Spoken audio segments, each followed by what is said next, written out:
ఎప్పుడైనా సరే ఏదైనా కార్యక్రమం ప్రారంభం చేస్తే తప్పకుండా మనందరం చెప్పవలసినటువంటి శ్లోకం ఒకటి ఉంటుంది.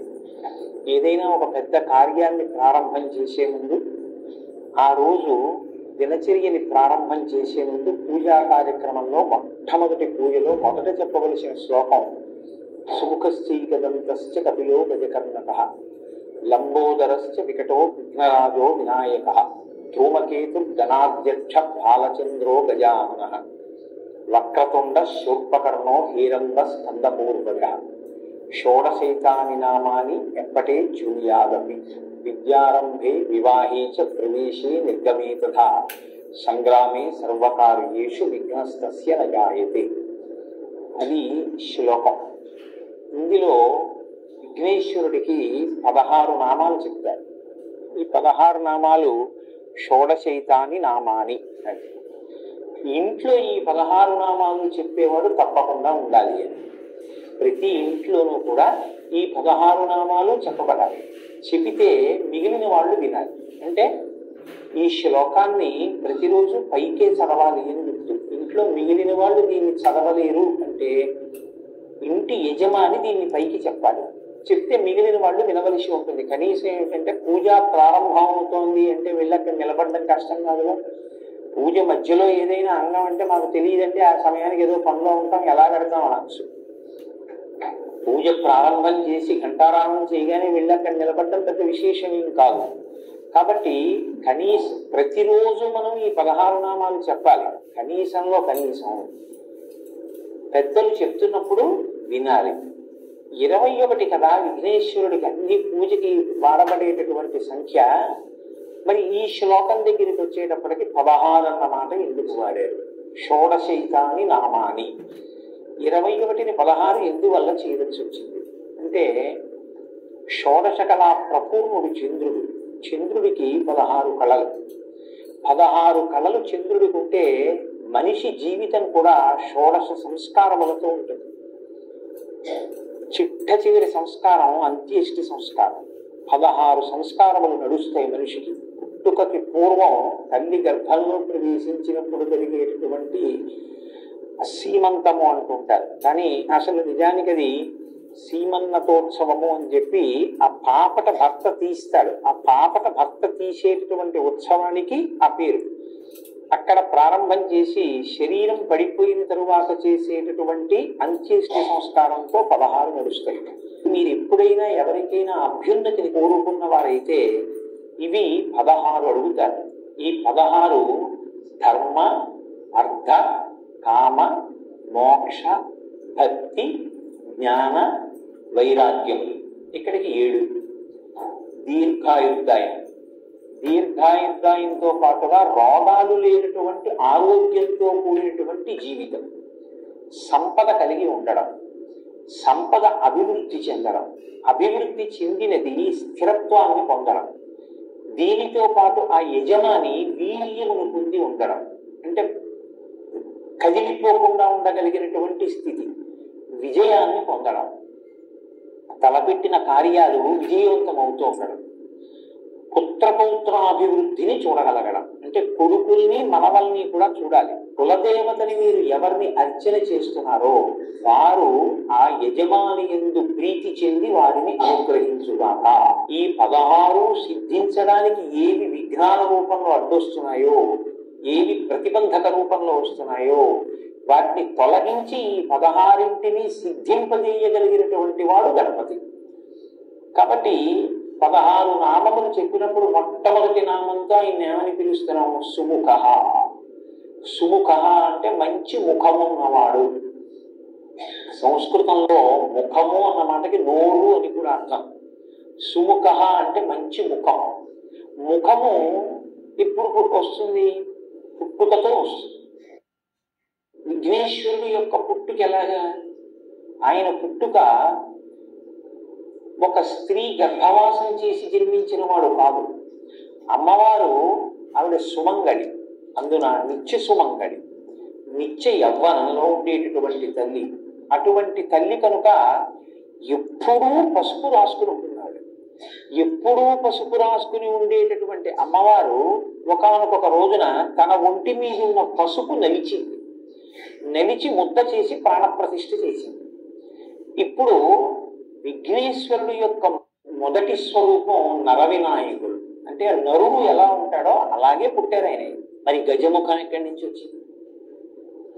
పరమశివుడు నరముఖాన్ని తొలగించాడు, గజముఖాన్ని పెట్టాడు. మనకి వినాయక వ్రత కల్పం కథలో ఏం చెప్తారంటే, ఏదో పరమేశ్వరుడు ఎక్కడికో వెళ్ళాడు, ఇంటికి వచ్చాడు, పార్వతీదేవి లోపల బయట కాపుగా పెట్టింది, నువ్వెవరి అన్నాడు, నేను కాపలా ఉన్నాను లోపలికి వెళ్ళొద్దని ఆయన అన్నాడు, వీళ్ళిద్దరికి దెబ్బలాట వచ్చింది, యుద్ధం జరిగి త్రిశూలంతో తలకై తీసేశాడు అంటే పార్వతీదేవి ఏడిచింది, అందుకని తీసుకొచ్చి గజముఖాన్ని పెట్టాడు.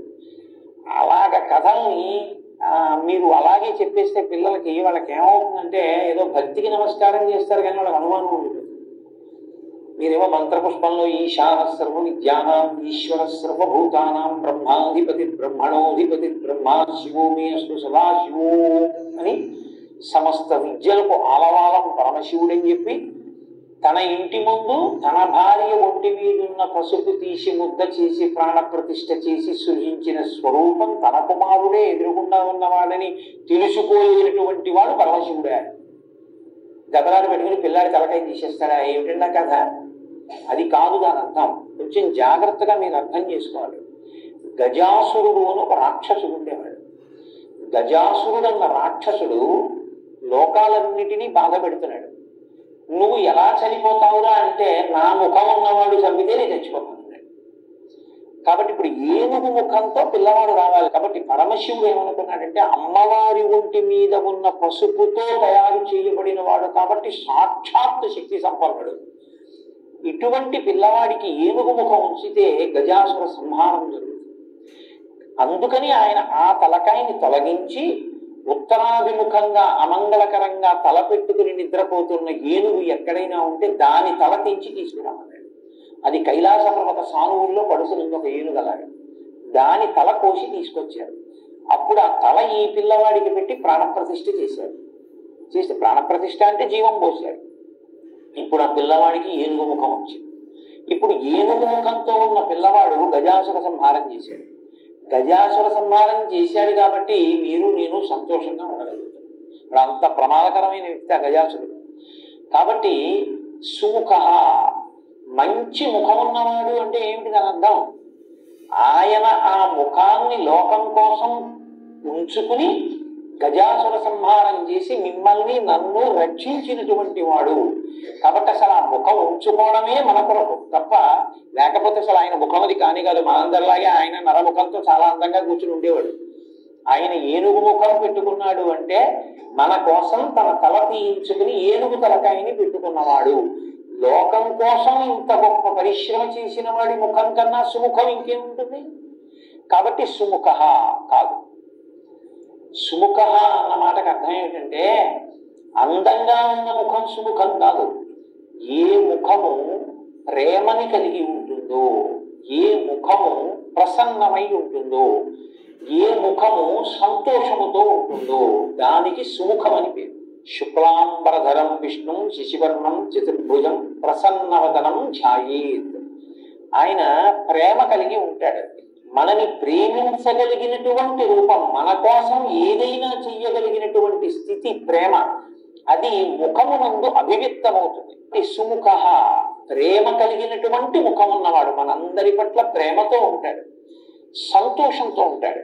సంతోషం ఎందుకు ఉంటుంది? ఆయన పూర్ణుడు కనుక ఆయన పొందవలసింది ఏం లేదు, ఆయన అన్నీ పొంది ఉన్నవాడు. అందుకని ఆయన నిత్య సంతోషి, ఎప్పుడూ సంతోషంగా ఉంటాడు. ఎప్పుడూ సంతోషంగా ఉన్నవాడు ఏం చేస్తుంటాడు మీరు చూడండి, చాలా ఉల్లాసంగా నడుస్తుంటాడు, చాలా హాయిగా ఉంటాడు, చేతులు కాళ్ళు ఆనందంగా కలుపుతాడు. అందుకే గణపతి నృత్య గణపతిగా ఉంటాడు. లేకపోతే ఆయన పెద్ద లంబోదరంతో ఉన్నవాడు ఆయన నృత్యం చేస్తే అందంగా ఉంటుందండి. మీరు నవ్వచ్చు కానీ ఆయన సంతోషిస్తాడు. పిల్లలు సంతోషిస్తే ఆయనకి చాలు. ఆయన ఎందుకు నృత్యం చేస్తాడంటే ఆయన సంతోషం ఉన్నవాడు.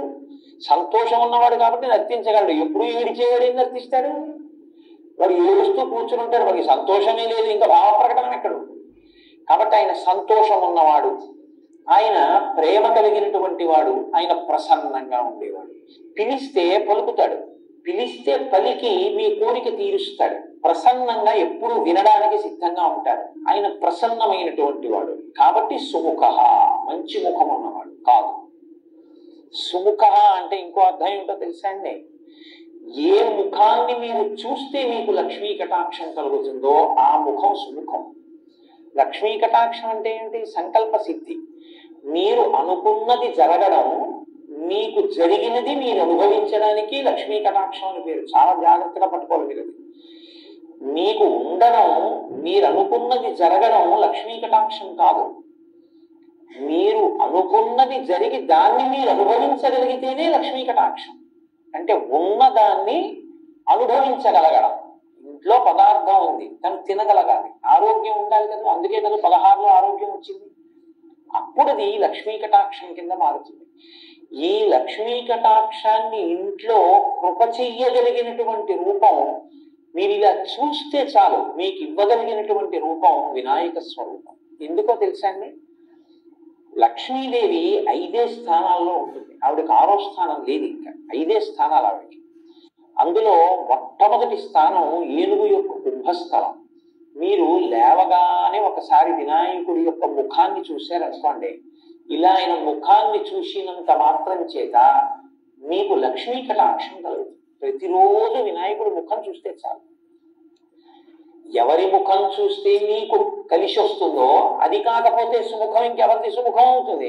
ఇవాళ లేచి ఎవరి ముఖం చూశాను అంటారు. కాబట్టి అలా చూడగలిగిన ముఖమేదో అది సుముఖం. కాబట్టి సుముఖ కాదు కాదు, ఇంకో అర్థం. ఒక్క వినాయకుడికి ఒక గమ్మత్తైనటువంటి అనుబంధం ఒకటి ఉంది లోకంలో. అందుకే వినాయకుడి మీద పెద్దలు ఎప్పుడైనా ప్రార్థన చేస్తే ఈ శ్లోకం చెప్తూ ఉంటారు. శ్రీకాంతో మాతులో యస్య జననీ సర్వమంగళ జనక శంకరో దేవ తం వందే కుబ్జరానం అని చెప్తారు. ఇది చాలా గమ్మత్తైన శ్లోకం నిజంగా. ఎందుకంటే ఎప్పుడైనా నమస్కారం చేస్తే ఆయన తల్లి సంబంధం చెప్తారు, తండ్రి సంబంధం చెప్తారు. ఒక్క వినాయకుడికి మాత్రం మేనమామ గారితో మొదలెడతారు. శ్రీకాంతో మాతులు యస్య, మాతులు అంటే మేనమామ. మీ మేనమామ శ్రీకాంతుడు. శ్రీకాంతుడు అంటే శ్రీ అంటే లక్ష్మీదేవి యొక్క భర్త, నీకు మేనమామ. కాబట్టి ఇప్పుడు వినాయకుడికి మేనమామ అంటే వినాయకుడి యొక్క తల్లి పార్వతి, పార్వతి యొక్క సోదరుడు విష్ణువు. ఎక్కడుంది అలాగా? భాగవతంలో కృష్ణ పరమాత్మ ఇక్కడ వసుదేవుడికి జన్మించినప్పుడే అక్కడ యశోదానందులకు ఆవిడ యోగమాయగా జన్మించింది. ఆవిడేమో దేవకీ వసుదేవుల దగ్గరికి వచ్చింది, ఈయనేమో నంద యశోదల దగ్గరికి వెళ్ళాడు. అక్కడ పుట్టిన ఆవిడ ఇక్కడికి వచ్చింది, ఇక్కడ పుట్టిన ఆయన అక్కడికి వెళ్ళాడు. ఇద్దరికి ఒక్కరే తల్లిదండ్రులు నంద యశోదలు. కాబట్టి వాళ్ళిద్దరూ అన్నా చెల్లెళ్ళు. భాగవతంలో ఏమి తత్వంలో వాళ్ళిద్దరూ అన్నా చెల్లెళ్ళు. అందుకే మిగిలిన పేర్లు భార్యాభర్తృ సంబంధం చెప్తాయి. రుద్ర రుద్రాణి అంటే రుద్రుడు రుద్రాణి భార్యాభర్తలు, శివ శివాని భార్యాభర్తలు, భవ భవాని భార్యాభర్తలు, నారాయణ నారాయణి భార్యాభర్తలు గారు అన్నా చెల్లెళ్ళు. నారాయణ నారాయణి అన్నా చెల్లెళ్ళు అయితే ఇప్పుడు వైష్ణవం శైవం బంధుత్వం వచ్చింది. ఈ బంధుత్వంలో వినాయకుడికి మేనమామ విష్ణుమూర్తి, మీ మేనమామ విష్ణుమూర్తి. మేనమామల ముద్దు మేలైన ముద్దు. కాబట్టి ఇప్పుడు వినాయకుడికి నమస్కారం పెడితే విష్ణుమూర్తి ప్రీతి చెందుతాడు. ఎందుకంటే మా మేనల నుండి పూజ చేస్తున్నాడు వీడిని. అత్తయ్య లక్ష్మీదేవి. శ్లోకం ఎంతో మొదలైంది, మంగళప్రదమైన శ్రీకారంతో మొదలైంది. శ్రీకాంతో మాతులో యస్య, విష్ణువు అనుగ్రహం కావాలంటే వినాయకుడికి నమస్కారం పెట్టాలి. జనని సర్వమంగళ, ఆ తల్లి ఎవరు? ఆవిడ సర్వమంగళ, అన్ని మంగళములే చేస్తుంది ఆవిడ. అసలు ఆవిడే మంగళసూత్ర రూపంలో ఉంటుంది. అందుకే సర్వమంగళారాధన చేస్తే కానీ మంగళసూత్రం కట్టరుగా. కాబట్టి ఆవిడ లోకములన్నిటిలోనూ కూడా మంగళములకు మంగళం ఆ తల్లే, సర్వమంగళ స్వరూపం. నీ తల్లిలో సర్వమంగళ, నీ తండ్రో జనక శంకరో దేవో శంకరోతీతి శంకర. శుభములను చేయువాడెవరో ఆయన శంకరుడు. శుభములను చేసేటటువంటి శంకరుడు నీకు తండ్రి. తమ వందే కుంజరాననం. ఓ ఏదో ముఖం ఉన్నవాడా నీకు నమస్కారం. నీ ముఖం చూస్తే ఏమైంది? నమస్కారం పెడితే లక్ష్మీ కటాక్షం వచ్చింది. ఇప్పుడు ఆయనతో అనుబంధాలు ఉన్న వాళ్ళందరూ ఏం చేస్తున్నారు? మేలే చేస్తున్నారు. శ్రీకాంత్ లక్ష్మీ భర్త సర్వమంగళ మంగళసూత్రాన్ని కాపాడుతుంది, ఇప్పుడు మంగళాలిస్తుంది. శంకరు ఆయన ఎప్పుడు శంకరోతి, ఆయన శుభాన్ని చేస్తుంటాడు. నువ్వు అసలు చూస్తే శుభమిస్తావు. పూజలానన కాబట్టి ఇప్పుడు సుముఖ, నీకన్నా మంచి ముఖం ఉన్నవాడు ఎవరా? కాబట్టి సుముఖ. సుముఖ అంటే ఎప్పుడూ మాట్లాడకూడదు, అదే పనిగా మాట్లాడుతూ ఉండడం తప్పు. సుముఖ అంటే ఎప్పుడూ మాట్లాడకూడదు, అదే పనిగా మాట్లాడుతూ ఉండడం తప్పు. భూపసభాంతరాలమల పుష్కళ వాక్చతురత్వం ఆజిబాహాపకు శక్తియును యశమునందను రక్తియు ప్రకృతి సిద్ధ గుణములు సజ్జనాళికి. ఆయన్ని మామూలుగా మీరు ఎప్పుడన్నా చూస్తే ఏంటండి ఆయన ఏంటంటే ఆయనకేం తెలుస్తుందంటే అలా అన్నాడు అనుకుంటారు. ఆయన సభలోకి వచ్చి కూర్చున్నాడు అనుకోండి, శారద నాలుక మీద నర్తిస్తుంది. లోకంలో ప్రతి ప్రాణికి కూడా నోరు పైకుంటుంది, కళ్ళు పైకుంటాయి, కంటిని రెప్పలు మూస్తాయి, నోటిని పళ్ళని పెదవులు మూస్తాయి. కంటిని రెప్పలు మూసిన చూపులో రెప్పకి పాత్ర లేదు, నోటిని పెదవులు మూసిన పెదవులకి భాషలోనూ మాటలోనూ భాగం ఉంది. మీరు గమనించండి, రెప్ప చూడదు, పెదవి మాట్లాడుతుంది. కొన్ని మాటలు పెదవుల మీదే వస్తాయి. మా మా ఉందనుకోండి, పెదవులు కలపకుండా మా అనండి. కాబట్టి పెదవికి మాట యందు పాత్ర ఉంది. నోరు సమస్త ప్రాణులకు బయటికి ఉంటుంది, కప్పబడి ఉండదు. కానీ మీరు పెద్దలతో మాట్లాడుతున్నారు అనుకోండి, ప్రత్యేకించి గురువు గారితో మాట్లాడుతుంటే ఎప్పుడూ నోటిని ఇలాగే ఉంచి మాట్లాడకూడదు. ఎందుకంటే అలా మాట్లాడితే గబుక్కుని మీ నోటి తుంపర ఆయన మీద పడిందంటే మహాపచారం కిందకు వస్తుంది. అందుకని ఇలా పెట్టుకుని ఉండాలి, ఇలా పెట్టుకుని ఉండి మాట్లాడాలి. హనుమ ఎప్పుడు రాముడి దగ్గర ఇలా ఉంటారు, ఆజ్ఞాపాలక హనుమ అని ఎక్కువ మాట్లాడరు. లోకంలో ఎప్పుడు నోటి మీద చెయ్యి వేసుకుని ఉండే ప్రాణి ఏదో తెలుసా అండి? ఒక్క ఏనుగు. ఎందుకని? ఏనుగు తొండానికి కరము అని పేరు, చెయ్యి. ఒక్క ఏనుగు నోరు మాత్రం పైకి కనపడదు, నోటి మీద చెయ్యి అడ్డుంటుంది, ఇలాగ తొండం అడ్డుంటుంది. అంటే నోటికి చెయ్యి అడ్డు పెట్టుకుని అత్యంత వినయంతో మాట్లాడవలసిన చోట మాట్లాడతాడు, ఎప్పుడు నోటికి చెయ్యి అడ్డు పెట్టుకుని మౌనంగా ఉంటాడు. ఆయన కన్నా అంత గొప్ప ముఖంతో ఉండి, అంత విద్వాంసుడిగా, అంత మంచి ప్రవర్తన కలిగిన ముఖంతో ఉన్నవాడు లోకంలో ఇంకెవరున్నారు? ఆ ముఖంతో మనకంత నేర్పుతున్నాడు. కాబట్టి సుముఖ, ఎప్పుడూ మాట్లాడుతూ ఉండకు, మౌనం కూడా నేర్చుకో అని చెప్పడానికి ముఖమునకు చెయ్యి అడ్డు పెట్టుకున్నవాడు, అంటే నోటికి తొండం అడ్డు ఉంటుంది. కాబట్టి సుముఖ. ఏకదంతశ్చ, సుముఖశ్చైకదంతశ్చ అని కలిసిపోతుంది శ్లోకంలో. ఏకదంత అంటే ఒక్కదంతమే ఉన్నవాడు. ఏనుగుకి చాలా అందమైంది ఏది అంటే దాని దంతమే. దానికి రెండు దంతాలు ఉంటాయి, ఇటుక దంతం ఇటుక దంతం తొండానికి. కానీ విఘ్నేశ్వరుడికి కుడి చేతి వైపు దంతం ఉండదు. ఎందుకు ఉండదు అంటే ఆయనే విరిచేశాడు. ఎందుకు విరిచేశారు అంటే మహాభారత రచన చేయవలసి వచ్చింది. వ్యాసుల వారు నేను వేగంగా శ్లోకాలు చెప్పేటప్పుడు రాయగలిగినటువంటి సమర్థుడెవరు అని అడిగాడు. విఘ్నేశ్వరుడు రాస్తాడన్నాడు. మరి ఆయన నేను మధ్యలో ఆపను, నేను చెప్తుంటే రాసేయాలన్నాడు. ప్రపంచంలో ఏ కలం పట్టుకున్నా ఎప్పుడో అప్పుడు ఏదో ఇబ్బంది వస్తుంది. అందుకని ఆయన అటువంటి కలం కావాలి అంటే లోకంలో ఇంకొకటి లేదు అని చెప్పి తన దంతాన్ని విరిచి ఆ దంతంతో మహాభారత రచన చేశాడు. అంటే అత్యంత అందం ఏనుగుకి దంతమే, అందుకే ఏనుగు దంతాలు అంటారు. ఏనుగు దంతం అంత అందం ఏనుగుకి. తన శరీరానికి అంత అందం ఇచ్చేదాన్ని లోకోపకారం కొరకు త్యాగం చేశాడు ఆయన. మహాభారత రచన పంచమ వేదం కనుక ఇది లోకానికి అందితే కొన్ని కోట్ల మంది జీవితాలు తరిస్తాయి. దానికోసం నాకు ఒక దంతం లేక నేను వికారంగా ఉన్నా పర్వాలేదని ఒక దంతం విరిచేశాడు. ఎవరు సమాజ ప్రయోజనము కొరకు తనకి ఈశ్వరుడు ఇచ్చినటువంటి విభూతిని నైవేద్యంగా పెట్టేస్తాడో వాడు చాలా గొప్ప వ్యక్తి. గొప్పతనం దాని వల్ల వస్తుంది తప్ప కేవలం రెండు దంతాలు ఉంచుకున్నంతం కాదు. ఒక దంతాన్ని విరిచి మహాభారత రచన చేసిన మహానుభావుడు కాబట్టి రెండు దంతాలు లేకుండా ఒక దంతమే ఉన్నా మహానుభావా నువ్వు ఇంత త్యాగం చేశావు అని ఏకదంతశ్చ. ఒక దంతం ఉండి మమ్మల్ని ఉద్ధరించిన వాడా, పంచమ వేద రచన ఎందు సాయపడిన వాడా? లేదు. ఇంకో అర్థం ఏంటో తెలుసా అండి? గజముఖాసుర సంహారం చేసినప్పుడు ఎన్ని అస్త్రములను ప్రయోగించినా ఆయన మరణించలేదు. అప్పుడు తన దంతాన్ని విరిచి అభిమంత్రించి విడిచిపెట్టారు వినాయకుడు. దానికి పడిపోయాడు.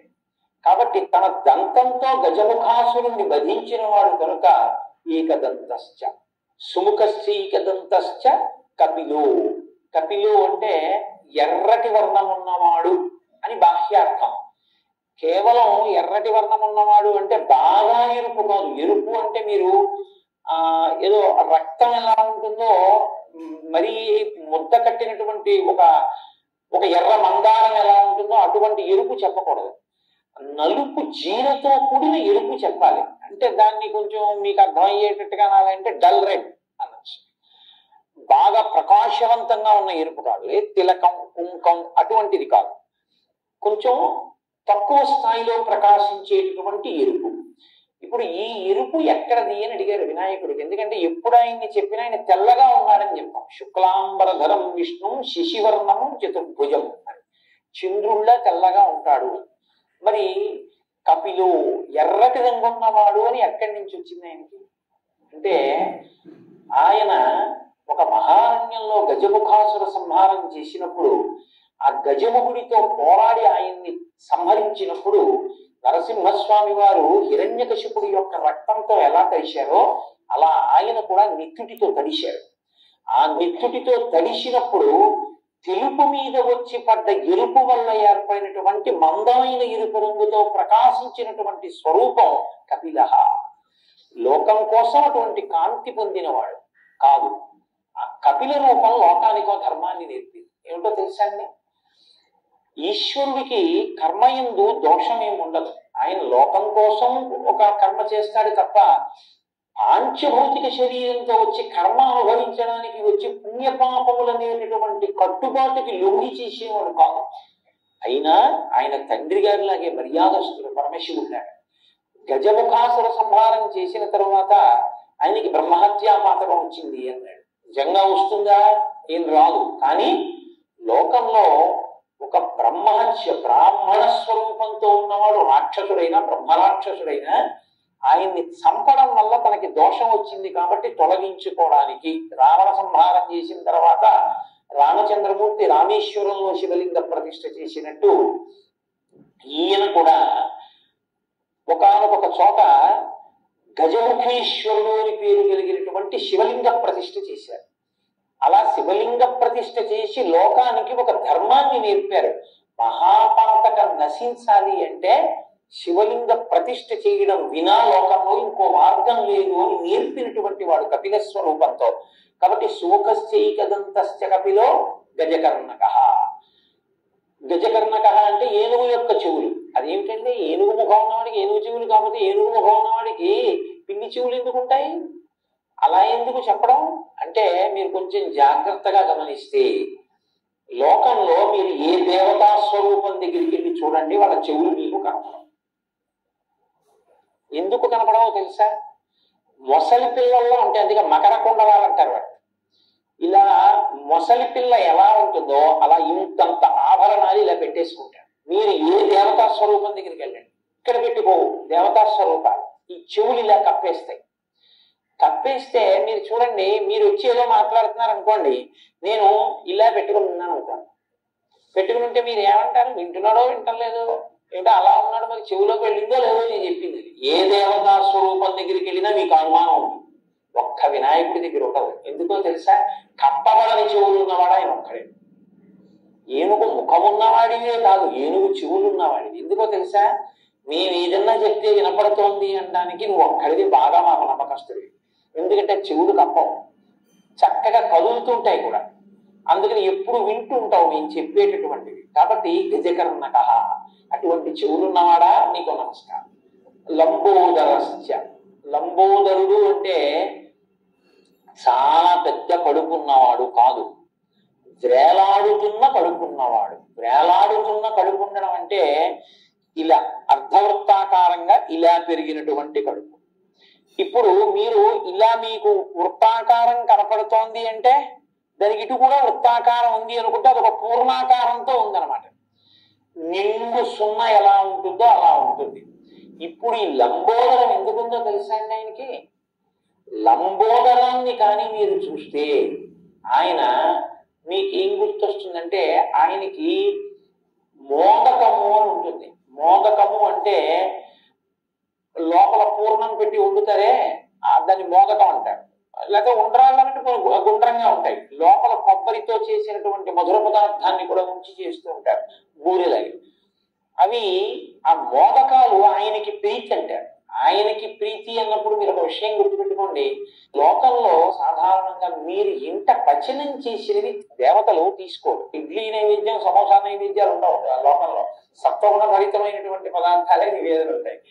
మీరు ఏదో పాయసం చేసి నైవేద్యం పెట్టారనుకోండి, వాళ్ళు తిన్నారని మీరు ఊహ చేస్తారు, మీ భావన చేత వాళ్ళు తృప్తి పొందుతారు. వాళ్ళు కూడా దృష్టి ప్రసారం చేస్తారు.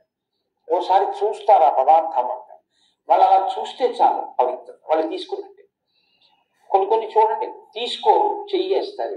చెయ్యేస్తే వాళ్ళు తీసుకున్నట్లే లెక్క అనమాట. అంతేగాని అన్ని తీసేసుకుని మడతలు ఎట్టేసుకుని దాచేసుకోవాలి. చెయ్యేస్తే పుచ్చుకున్నారని గుర్తుంది, అలా చూస్తే పుచ్చుకున్నారని గుర్తు. దేవతలు చూస్తారు అంతే. కాబట్టి మీరు ఏం ఉంటే అక్కడ పెట్టినా వాళ్ళు చూస్తారు ప్రసాదం. ఒక్క వినాయకుడు మాత్రం మీరు వండి పెడితే తింటాడు. ఆయన ఒక్కడే మోదక ప్రియాయ నమః. మీ ఇంట్లో కాస్త కొబ్బరి మధుర పదార్థంతో మోదకం చేసి పెట్టి నేను తింటానంటాడు. నేను తిన్నానని గుర్తేమిటో తెలుసా? నా చేతితో పట్టుకున్నానంటాడు. అందుకే చేతిలో పట్టుకుని ఉంటాడు కూడా, నువ్వు ఇచ్చింది నేను తీసుకున్నాను.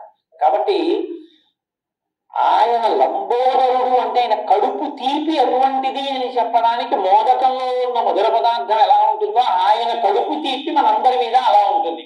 ఆయన పూర్ణుడు. ఆయనకి నిజానికి ఆయన తినడానికి, అది తింటే సంతోషం అనడానికి ఆయనకి ఏం ఉండదు. ఆయనకి నువ్వు ఇవ్వడానికి ఏం లేదు. ఎక్కడ మొదలైందో అక్కడే పూర్తయిపోతే పూర్ణం అంటాడు.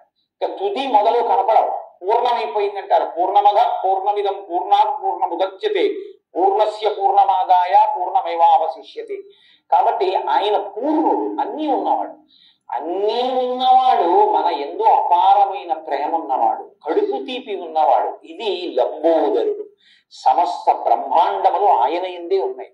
కాబట్టి సుముఖశ్చైకదంతశ్చ కపిలో గజకర్ణక లంబోదరశ్చ వికటో. వికటో అన్న మాటకి హాస్యస్ఫోరకమైనటువంటి పనులు చేసేటటువంటి వాడు అని ఒక అర్థం.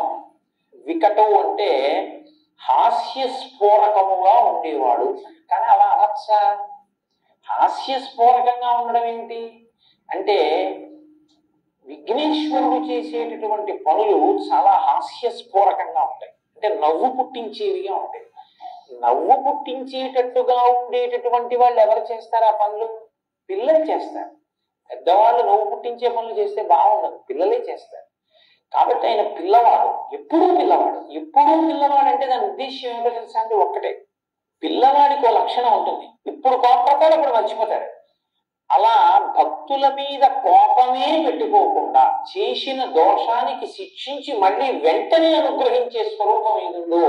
అందుకే మీకు వినాయకుడిలో ఉన్న గొప్పతనం ఏమిటో తెలుసా అండి?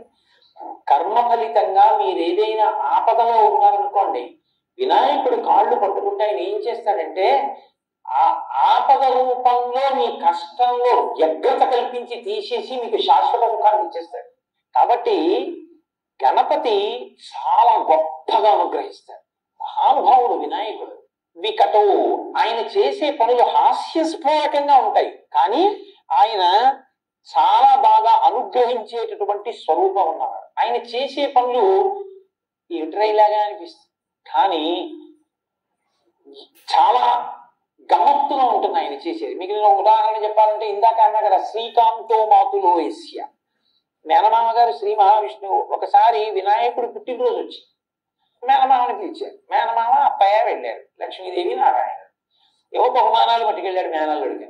అన్ని అక్కడ పెట్టి, ఒరే నాన్న నీకు తెచ్చాను రా అని చూపిస్తుంటే, ఇవన్నీ ఇస్తూ ఉండడంలో సుదర్శన చక్రాన్ని పక్కనెట్టుకున్నాడు ఆయన. ఆ పిల్లాడికి ఈ చక్రం నచ్చింది, ఉడుక్కుని నోట్లో పడేసుకున్నాడు. ఏమిందంటే ఆ తొండంతో తీసి ఇలా పెట్టి మింగేశాడు. అవి బాబోయ్ నా చక్రం ఏదన్నాడు, మింగేశాను మాయ అన్నాడు. ఈ బాబోయ్ మింగేస్తే ఎలాగరా, మరి ఎలాగరా, ఇచ్చేయరా ఇచ్చేయరా ఇచ్చేయరా అంటే ఇస్తాడా? ఆ లంబోదరంలో పడేసుకుని పరిగెడుతున్నాడు అటు ఇటును. అప్పుడు శ్రీ మహావిష్ణువు ఆలోచించారు, ఎలా వీడి కడుపులోంచి తేవడం, వీడికి ఏదైనా హాస్యస్ఫోరకంగా ఉంటే సంతోషిస్తాడే. అదో విచిత్రం, మిగిలిన దేవుళ్ళ దగ్గర మీరు డిసిప్లిన్డ్ గా కూర్చోవాలి, ఆయన దగ్గర సంతోషమైన పనులు చేస్తే సంతోషిస్తాడే.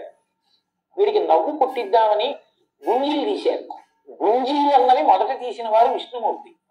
తీస్తే వినాయకుడు చూసి, మామయ్య మామయ్య అదేమిటి ఇలా పట్టుకుని అలా ఊగుతున్నామని పెద్ద నవ్వు నవ్వాడు. పిల్లవాడికి పలక మారి లోపల నుంచి సుదర్శన చక్రం బయటపడిపోయింది. అమ్మాయి చాలా బాగుంది కడుపు తీసుకుంటారు. అందుకే ఇప్పటికీ ఆయన అనుగ్రహానికి ఏం చేస్తారంటే వెళ్ళి గుంజీలు తీస్తారు ఆయన దగ్గర. ఎక్కడి నుంచి వచ్చింది అంటే శాస్త్రంలో అక్కడి నుంచి వచ్చింది. హాస్యస్ఫోరకంగా ఉండి అనుగ్రహిస్తారు మహానుభావుడు. విఘ్నరాజు వినాయకుడు అని రెండు పేర్లు. మీరు బాగా జ్ఞాపకం పెట్టుకోవాలి ఈ విషయాన్ని.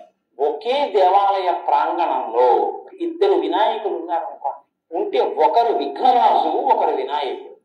మీరు రాజద్వారంలోంచి లోపలికి రాగానే కనపడేవాడు విఘ్నరాజు, ఇంకా లోపలికి కనపడేవాడు వినాయకుడు. ఒకే దేవాలయ ప్రాంగణంలో ఇద్దరు వినాయకులు ఉన్నారనుకోండి, ఉంటే ఒకరు విఘ్నరాజు ఒకరు వినాయకుడు.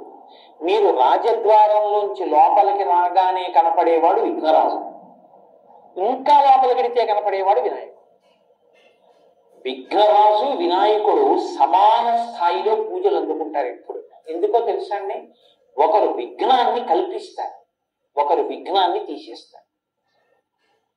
విఘ్నాన్ని కల్పిస్తే విఘ్నరాజు, విఘ్నాన్ని తీసేస్తే వినాయకుడు. అదేమిటంటే కల్పించడం ఎందుకండి అని మీకు అనుమానం రావచ్చు. విఘ్నాన్ని ఎందుకు కల్పిస్తారో తెలుసా అండి? మిమ్మల్ని ఏదైనా మీరు చేసినటువంటి గత జన్మలలోని పాపకర్మ మహోగ్రమైన రూపంతో తరువుకొచ్చి మీకు ఏదైనా చాలా ఉగ్రమైన ఫలితాన్ని ఇవ్వబోతుంటే చిన్న ప్రతిబంధకంగా అడ్డొచ్చి తీసేస్తాడు. వినాయక అంటే అర్థం ఏంటో తెలుసా అండి? దాని వ్యతిరేకార్థంలో వి అన్న అక్షరం సంస్కృతంలో సమర్థిస్తుంది, వ్యతిరేకిస్తుంది కూడా. విచిత్రము అన్నాను అనుకోండి, విశేషమైన చిత్రము అని. విధవ అన్నాను అనుకోండి, భర్త లేనిది అని. వ్యతిరేకార్థం ఇస్తుంది, సమర్థిస్తూ అర్థం ఇస్తుంది. వినాయకుడు అంటే తన మీద నాయకుడు లేనివాడు, తానే నాయకుడు. సుముఖశ్చైకదంతస్య కపిలో గజకర్ణక లంబోదరస్య వికటో విఘ్నరాజో వినాయక. ధూమకేతు, ఆయనకి ధూమకేతు అని ఒక నామం. ధూమకేతు అంటే తోక చుక్క అని అర్థం. తోక చుక్క దర్శనీయం కాదుగా. అయితే ధూమం అంటే పొగ, కేతు అంటే పతాకం, పొగ పతాకముగా కలిగిన వాడు. ఆ పేరు ఎక్కడ వచ్చింది వినాయకుడికి అంటే, ఒకానొకప్పుడు ధూమాసురుడు అని ఒక రాక్షసుడు ఉండేవాడు. ఆయన ఏమిటంటే విషపు వాయువుల్ని అందరి మీదకి పంపి చంపుతుండేవాడు. ఆయనకు అదో శక్తి. ఆయన గురించి ఎందుకంటే ఇప్పుడు మనం పాయిజనస్ గ్యాసులు విడిచిపెట్టుకోవట్లేదు కాబట్టి ఆయన అలా చంపుతుండేవాడు. ఒకానొకప్పుడు ఆయనకి జ్యోతిష్కులు ఒక మాట చెప్పారు, నిన్ను చంపేవాడు పక్క రాజ్యపు రాజుగారి భార్య కడుపున పుడుతున్నాడు. ఈయన రాక్షసుల్ని పంపించాడు ఆ రాణిగారిని చంపేమని. ఈయన గూఢచార అక్కడికి వెళ్ళేటప్పటికి పాపం ఆ రాజు రాణి ఏకశయ్యాగతులు అయి ఉన్నారు. వాళ్ళని చూస్తే జాలేసింది ఆయనకి. చాలా అమాయకంగా ఉంది ఆవిడ, గర్భిణి. అయ్యో ఈవిడ్ని చంపేయడం ఏమిటైనా ఆ తల్పాన్ని తల్పంగా తీసుకెళ్లి అరణ్యం మధ్యలో వదిలిపెట్టేశాడు. ఇది రాక్షసుడికి తెలిసింది. ఈలోగా వాళ్ళు తెల్లవారు లేచేపటికి అడవిలో ఉన్నారు ఆ రాజు దంపతులు. వాళ్ళు వెంటనే వినాయకుడిని ప్రార్థన చేశారు, ఈశ్వర నువ్వు కాపాడి మమ్మల్ని కృప చేయని. వెంటనే ఆవిడ కడుపులోంచి పిల్లవాడి రూపంలో విఘ్నేశ్వరుడు వచ్చి ఆవిడ తొడ మీద కూర్చున్నాడు. ఈ రాక్షసుడు ధూమాసురుడు వాళ్ళిద్దరిని చంపుదామని చంపలేదు గూఢచారం తెలుసుకుని అడవి మధ్యలోకి వెళ్ళాడు. వెళ్ళి ఆ విషపు గాలిని తన అస్త్రంగా ప్రయోగించాడు. వినాయకుడు అలాగే కూర్చుని అదంతా తను ఉచ్చేసుకున్నాడు. ఉచ్చేసుకుని మళ్ళీ కొత్తగా అస్త్రం ఎందుకు ప్రయోగించడం అని ఈ పుచ్చుకున్న విషపు గాలిని తిరిగి ఆయన మీదకి ప్రయోగించాడు. ఆయన తిరిగి ప్రయోగిస్తే ఆ రాక్షసుడు మరణించాడు. కాబట్టి ధూమమును కేతముగా అంటే తన యొక్క జెండాగా కలిగి ధూమాసురుణ్ణి చంపినవాడు కాబట్టి ధూమకేతు. కాబట్టి సుముఖశ్చైకదంతశ్చ కపిలో గజకర్ణక లంబోదరశ్చ వికటో విఘ్నరాజో వినాయక ధూమకేతుర్ గణాధ్యక్ష. గణాధ్యక్ష అంటే గణము అంటే ఒక సంఘము. ఏదో జంతు గణము అన్నాను అనుకోండి, జంతువులన్నీ అందులోకి వస్తాయి. మనుష్య గణము అన్నాను అనుకోండి, మనుష్యులందరూ అందులోకి వస్తారు. దేవతా గణములు అన్నాను అనుకోండి, దేవతలందరూ అందులోకి వస్తారు. ఆయా సమూహములు అని. ఆయన గణపతి అంటే గణములకు పతి. ఎన్ని గణములు ఎన్ని సమూహములు ఈ లోకంలో ఉన్నాయో అన్నిటికీ పతి అంటే పొందబడవలసిన వాడు. పతి అంటే ఆయనని పొందుతుంది స్త్రీ, దాంతో పరిపూర్ణత్వాన్ని సాధించుకుంటుంది పతిని పొంది. కాబట్టి ఆయన వలన పూర్ణత్వాన్ని పొందుతుంది, బిడ్డల్ని పొంది. మనమందరం ఆ పతి మనకి గతి, ఆయన్ని మనం పొందుతాం. గణములన్నిటికీ లోకంలో ఉన్న సమస్త భూతముల చేత పొందబడవలసిన వాడు ఆయనే, కాబట్టి ఆయన గణపతి. కాబట్టి విఘ్నరాజో వినాయక ధూమకేతుర్ గణాధ్యక్ష పాలచంద్రు. పాలచంద్రు అంటే పరమశివుడు ఎలా తన కిరీటం మీద ఆ శిరస్సు మీద చంద్రమౌళి అంటారు, తదియనాటి చంద్రబింబం ఎలా ఉంటుందో అటువంటి చంద్రరేఖని ధరిస్తాడో, ఈయన కూడా చంద్రరేఖని ధరించేటటువంటి స్వరూపం ఉన్నవాడు. వినాయకుడే ఒకనకొకప్పుడు చంద్రుణ్ణి ఆయన్ని చూసి నవ్వాడని, నిన్ను చూసిన వాళ్ళందరూ అపనిందల పాలవుతారంటే చూసిన వాళ్ళందరూ తిరుగుతుంటే చంద్రుడు సముద్రంలో పడిపోయాడు. మళ్ళీ క్షీరసాగర మండలంలో పైకి వచ్చాడు. అప్పుడే చతుర్దశి మహాత్యం ఇచ్చాడు ఆయన. చతుర్దశి నాడు ఎవరైనా వినాయకుడిని పూజిస్తే విశేష ఫలితాలు వస్తాయి. పైగా ఆయన్ని కానీ మీరు విఘ్నేశ్వరుణ్ణి చూసి ఆయనకి ఏం అక్కర్లేదు, అందరూ పనికి మాలిందని ఏమంటారో ఒక గరికె పోగు, ఒక గరికె తీసుకొచ్చి ఆయనకి ఇచ్చారనుకోండి, మీకు ఆయన ఏమి ఇస్తాడో తెలుసా అండి? అష్టైశ్వర్యాలు ఇస్తాడు. కాబట్టి పాలచంద్రు గజానన, ఏనుగు యొక్క ముఖం ఉన్నవాడు. మళ్ళీ ఇది ఏమండి మీరు ఇందాక చెప్పినట్టు సుముఖ అన్న దాంట్లోకి వస్తోంది. సుముఖలోకి ఏనుగు ముఖాన్ని అన్వయం చేసి చెప్పాను మీకు, కానీ ఇప్పుడు ప్రత్యేకంగా ఏనుగునే చెప్తున్నారు. ఏనుగునే ఎందుకు చెప్తారో తెలుసా అండి? ఏనుగు తలకి ఒక బుద్ధి ఉంది. ఏమిటా బుద్ధి అంటే, మీకు ప్రపంచంలో ఒక పెద్ద క్రేన్ ఉందనుకోండి, ఆ క్రేన్ ని ఈ పెద్ద ఇనప స్తంభాన్ని ఎత్తు అన్నారు అనుకోండి, ఎత్తేస్తుంది. ఓ గుండు సూదిని కిందేసి ఓ క్రేను ఈ గుండు సూది తీయి అన్నారు అనుకోండి, అది తీయలేదు, దానికి సాక్ష్యం కాదు. గుండు సూదిని శ్రావణం అని ఉంటుంది, కంసాలి వారి దగ్గర ఉంటుంది, వాళ్ళు ఇలా పట్టుకుని ఎత్తుతారు. అదేమి కంటికి ఇలా తీసి ఇలా పెట్టుకుని వాచీలు బాగు చేసేవాళ్ళు చిన్న శ్రావణం పెట్టి కనపడని కూడా చిన్న చిన్నవి శ్రావణంతో తీసేస్తుంటారు. ఆ శ్రావణంతో మీరు కింద ఉన్న చిన్న సూదిని తీయచ్చు, ఒక పెద్ద ఇనప స్తంభాన్ని ఎత్తండి, ఎత్తలేరు. ఏనుగు తన బుద్ధి వైభవం చేత ఇంటింటి కళ్ళు, కానీ తన బుద్ధితో కింద ఉన్నటువంటి చిన్న సూదిని పైకెత్తుతుంది, పెద్ద స్తంభాన్ని పైకెత్తుతుంది. తన కాలుతో తొక్కగలిగినటువంటి ఏనుగు తొక్కడం మానేసి తన మీద ఎక్కడానికి తానే సాధన, తనని పొందడానికి తానే అనుగ్రహిస్తాడు వినాయకుడు. ఆయనే మిమ్మల్ని అనుగ్రహించి మిమ్మల్ని తన నెత్తి మీద ఎక్కించుకుంటాడు, అంత సులభుడు. కాబట్టి గజానన, ఎంత పెద్ద పని చేస్తాడు. ఇతడురా నాకింత చిన్న పని అడగడం ఏమిట్రా అని అండ, మీకు ఎంత చిన్న పని చేసి పెడతాడు. సుముఖశ్చైక దంతస్య కపిలో గజకర్ణక లంబోదరశ్చ వికటో విఘ్నరాజో వినాయక ధూమకేతుర్ గణాధ్యక్ష పాలచంద్రో గజానన వక్రతుండ. ఆయన యొక్క తొండం ఇలా పక్కకి కుడి పక్కకి తిరిగి ఉంటుంది. ఆ తిరిగినటువంటి తొండాన్ని మీరు జాగ్రత్తగా చూస్తే అది చాలా అందంగా ప్రణవాకృతిని పొంది ఉంటుంది. ప్రణవాన్ని సాకార దర్శనం చేయాలంటే రెండు చోట్లే అంటారు పెద్దలు. హనుమ సీతారామ లక్ష్మణులు ఉంటే ప్రణవం, అకార ఉకార మకార అన్న నాదం హనుమ, ఓంకారం. అలాగే ఏనుగు తొండం తిరిగి ఉంటే అది ప్రణవాకారం. కాబట్టి వక్రతుండ శూర్పకర్ణో, శూర్పకర్ణం అంటే చాటలంతంత చెవులు ఉన్నవాడు. మీరు వెళ్ళి ఆయనకి ఏం చెప్పినా వింటాడు, కానీ వీడికి నేను ఇది ఇవ్వచ్చా ఇవ్వకూడదా ఆలోచించి ఇది ఇస్తే వీడు పాడైపోతాడురా అనుకుంటే చాటలో చెరిగి మంచి నుంచి చెడును అవతల పారేసినట్టు పిల్లాడు తెలియక ఏదో ఇలాంటివి అడుగుతుంటారని చెరిగి అవతల పారేస్తాడు. ఇవ్వచ్చు అనుకున్నది లోపలికి తీసుకుని మీకు ఇస్తాడు. కాబట్టి శూర్పకర్ణ హేరంబ. హేరంబ అంటే ఈ నామం చాలా చిత్రమైన నామం. దీని అర్థం ఏమి నువ్వు తెలుసుకోక్కర్లేదు, ఆ నామం తెలుసుకో చాలు. ఎందుకో తెలుసా అండి?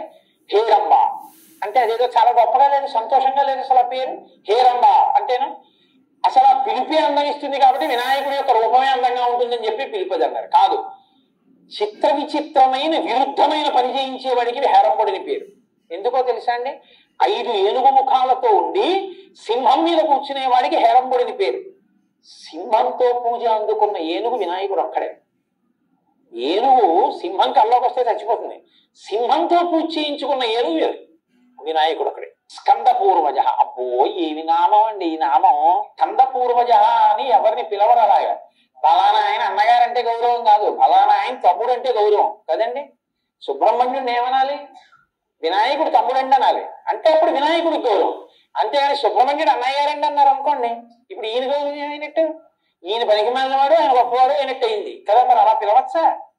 అలా పిలిస్తే ఆయనకు అమర్యాద కాదండి. సుబ్రహ్మణ్యుడి పుట్టుక, సుబ్రహ్మణ్యుడి బ్రహ్మచర్యం, సుబ్రహ్మణ్యుడి పెళ్లి, సుబ్రహ్మణ్యుడి సన్యాసాశ్రమం ఈయనే నిర్ణయించారు.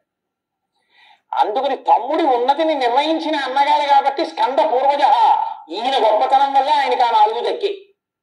ఎలా అంటారేమో ఒక్క వాక్యంతోనే చెప్పేస్తా, గుర్తుపెట్టేసుకోండి. ఆయన విఘ్నేశ్వరుడు పుట్టి ఒక పదవిని అందుకోలేదు. ఎందుకంటే తారకాసురుడు వరం అడిగాడు, పార్వతీ పరమేశ్వరులకు పుట్టినటువంటి బిడ్డలు. పార్వతీ పరమేశ్వరుల యొక్క సంయోగం లేకుండా, స్త్రీ పురుష సంయోగం లేకుండా పుట్టినటువంటి పార్వతీ పరమేశ్వరుడు యొక్క పుత్రుల చేత నేను వధింపబడతాను. వినాయకుడు ఉన్నాడుగా అప్పటికి, మరి ఈయన చేయొచ్చుగా పట్టాభిషేకం. కానీ ఈయన ఏం చేశారో తెలుసా అండి, అప్పుడప్పుడు మళ్ళీ ఇదే విభూతి, ఇదే తేజస్సు అమ్మా నాన్నల కలయిక ఎందుకు కూడా వచ్చారు. ఎందుకు వచ్చారో తెలుసా? తాను అలా వస్తే తర్వాత పుట్టేవాడికి సైన్యాధ్యక్షం పదవి వస్తుందని వదిలేశారు తమ్ముడికి. తమ్ముడికి పుడుతూనే సైన్యాధ్యక్ష పదవి ఇప్పించడానికి తాను మాత్రం అమ్మా నాన్న కలయికలో పుట్టినట్టు వచ్చారు. అదేంటండి, ఇందాక మీరే కదా పార్వతీదేవి పసుపుకు పుట్టాడన్నారు, మళ్ళీ ఇప్పుడు కలయికకు పుట్టాడంటున్నారు. మీరు చెప్పేది మీరే ఖండిస్తున్నారు కదా. మీరు లలితా సహస్రనామ స్తోత్రం చూడండి. కామేశ్వర ముఖాలోక కల్పిత శ్రీ గణేశ్వర. ఆ భండాసురుడు విఘ్నయంత్రం వేశాడు, అమ్మవారు ప్రీతితో పరమశివుడి వంక చూసింది. ఇద్దరి చూపులు అనురాగంతో కలుసుకున్నాయి. వినాయకుడు పుట్టాడంటే చూపులో ఏదో ఒకటి ఇద్దరి కలయిక ఉందా లేదా? ఇద్దరి కలయికతో పుట్టాడు కాబట్టి సైన్యాధ్యక్ష పదవి తీసుకుని తారకాసుర సంహారం చేయడానికి పనికిరాడు.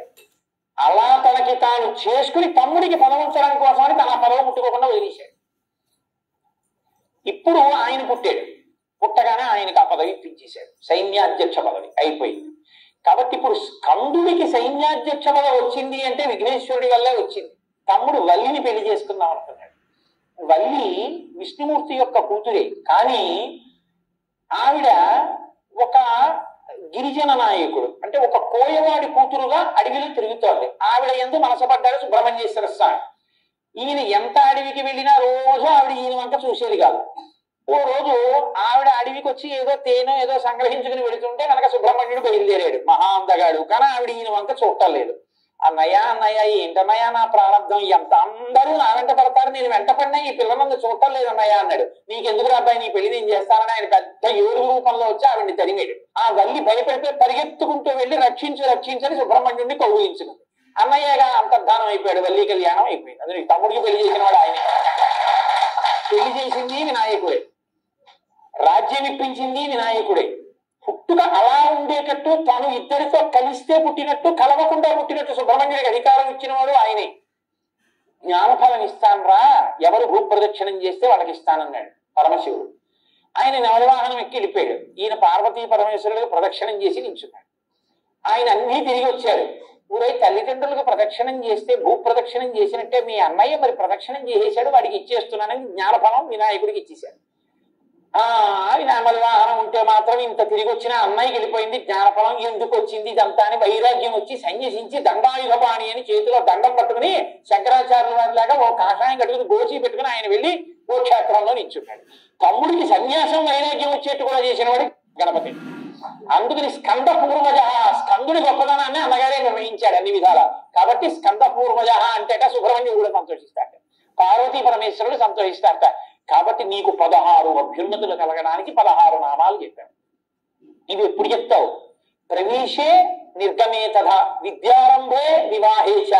విద్యారంభం అంటే చదువుకోవడం మొదలు పెట్టినప్పుడు అది కాదు, దాని అర్థం బ్రహ్మచర్యాశ్రమమునందు ప్రారంభంలో, అంటే ఉపనయనం చేసినప్పుడు మొట్టమొదట ఈ శ్లోకం నేర్పాలి. బ్రహ్మచర్యము అంటే వేద విద్యాభ్యాసం, గురువు గారి దగ్గరికి పంపడానికి కదండి ఉపనయనం చేస్తారు. అందుకని బ్రహ్మచర్యాశ్రమమునందు మొదట ఈ శ్లోకం నేర్చుకోవాలి. వివాహేచ, గృహస్థాశ్రమంలో పెడుతూ ఇది నేర్చుకోవాలి. ప్రవేశే నిర్గమే తథా, ప్రవేశము నిర్గమము అంటే లోపలికి వెళ్ళి బయటకు వచ్చుట, కదలిక.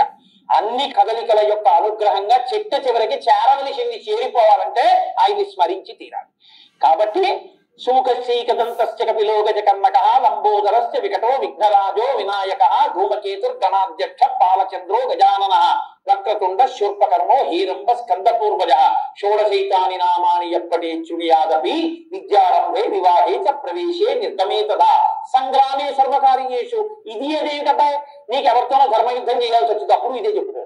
సర్వకార్యేషు అన్ని పనుల్లో, సంగ్రామే సర్వకార్యేషు విఘ్నస్తస్య నజాయతే, విఘ్నాలు లేకుండా ఉంటాయి. నీకన్నా వచ్చి ఉండాలి, నీ ఇంట్లో యజమానికి వచ్చి ఉంటే నువ్వు వినాలి రోజు ఈ శ్లోకం అని అంత గొప్ప శ్లోకంలో వినాయక తత్వాన్నంతటినీ ఆవిష్కరించింది.